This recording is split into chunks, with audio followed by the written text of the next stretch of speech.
देखो यहाँ दिया गया है कि 25,000 रुपये की राशि पर 10% वार्षिक ब्याज की दर से 3.5 सही 2/5 वर्षों का चक्रवृद्धि ब्याज रुपए में क्या होगा। ठीक है, तो 10% का मतलब 3 बार है। एक 10% हो गया, दूसरे वर्ष फिर 10% हो गया, तीसरे वर्ष फिर 10% हो गया। ठीक है, चौथे वर्ष कहा गया कि 2/5 का 10% है, तो ये कितने भाग है, 5 दूनी 10 और 2 दूनी 4, मतलब यहाँ कितना होगा, फिर चौथे वर्ष 4% लगेगा। ठीक है, कितना 4%।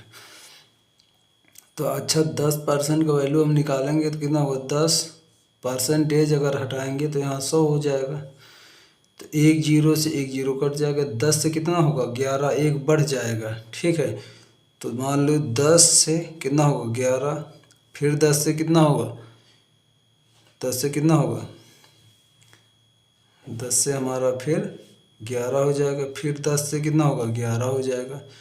अब ये फिर 4% का मतलब है कि अगर परसेंटेज हटेगा नीचे 100 आएगा। 25 4 एकन्नम 4, 25 चौको 100 हो जाएगा। ठीक है, तो 4 से 1 बढ़ेगा कितना होगा, 26 हो जाएगा।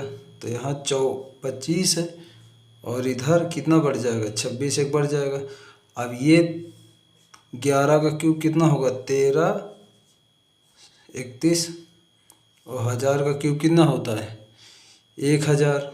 1000 क्यूब का 1000 कितना होगा, 1000 का 10 का क्यूब कितना होगा 1000। ठीक है, अब इसको हम 1000 को 25 से जब गुणा करेंगे कितना होगा, 25,000 रुपये हो जाएगा।